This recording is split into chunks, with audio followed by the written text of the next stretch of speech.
ఒకసారి ఈ మూవీకి కమిట్ అయ్యాడంటే 5 years దీంట్లోనే ఉన్నాడు. బట్ మీరు అలా కాదు, ఈ సినిమాతో పాటు ఘాజీ వచ్చింది అండ్ డిఫరెంట్ మూవీస్ చేశారు.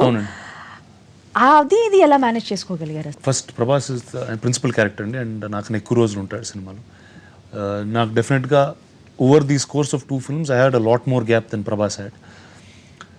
మొట్టమొదటి స్టార్ట్ అయింది యాక్చువల్లీ ఎందుకంటే పార్ట్ 1లో ఫస్ట్ నాకు ఇంజరీ జరిగింది, నీ ఇంజరీ జరిగింది. సో ఒక 1 month ఐ టుక్ ఆఫ్.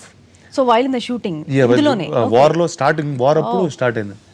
అది నేను రికవర్ అయ్యి వచ్చేటప్పటికి ప్రభాస్కి ఇంజరీ అయిందండి షోల్డర్ మీద. సో దాంతో 2 months ఆఫ్ తీసుకోవాల్సి వచ్చింది. ఆ 2 months 2.5 months మళ్ళీ ప్రభాస్ రావాలి, రికవర్ అవ్వాలి, మళ్ళీ బాడీ పెంచాలి, ఇవన్నీ చాలా ఉంటాయండి.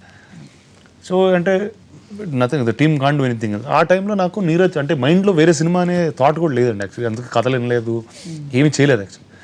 నీరజ్ పాండే నాకు టచ్లో ఉండేవాడు అండి ర్యాండమ్గా. అండ్ బేబీ అనే సినిమాలో ఈ క్యారెక్టర్ ఉంది చేస్తామంటే నేను ఎగ్జాక్ట్గా 2 monthsలో అయిపోతే చేస్తాను, లేకపోతే చేయలేను. అండ్ నేను పని లేకుండా కూర్చోలేండి ఫస్ట్, నాకు అదో ప్రాబ్లం ఉంది, ఖాళీగా ఇంట్లో కూర్చుంటే పిచ్చెక్కి. సో వెళ్ళి ఆ బేబీ అనే సినిమా చేసాను, అది బాగా ఆడడం జరిగింది. అండ్ ఆ పెయిన్తోనే ఉన్నారు అప్పటికి మీరు? నేను రికవర్ అయ్యండి, Prabhas pain. So Prabhas injury made me do the first film. And ఆ సినిమా చేసినప్పుడు నాకు జానర్ సినిమా మీద చాలా ఇంట్రెస్ట్ పెరిగిందండి. అండ్ ఇన్ఫ్యాక్ట్ నేను బాహుబలి అండ్ బేబీకి ఆ ఘాజీ క్రెడిట్ ఇస్తానండి, ఎందుకంటే జానర్ సినిమా ఎలా చేయాలని అర్థం చేసుకున్నది నేను నీరజ్ పాండే గారి దగ్గర నుంచి.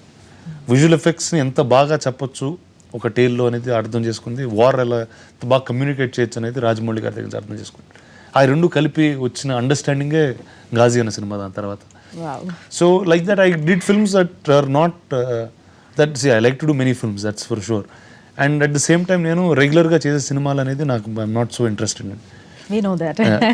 అంటే ఇప్పటివరకు ఆడిటోరియం ఎప్పుడు చూడని సినిమా, నాకు చూడాలని ఉండే సినిమా నేను చేయడానికి ఇష్టపడతాను.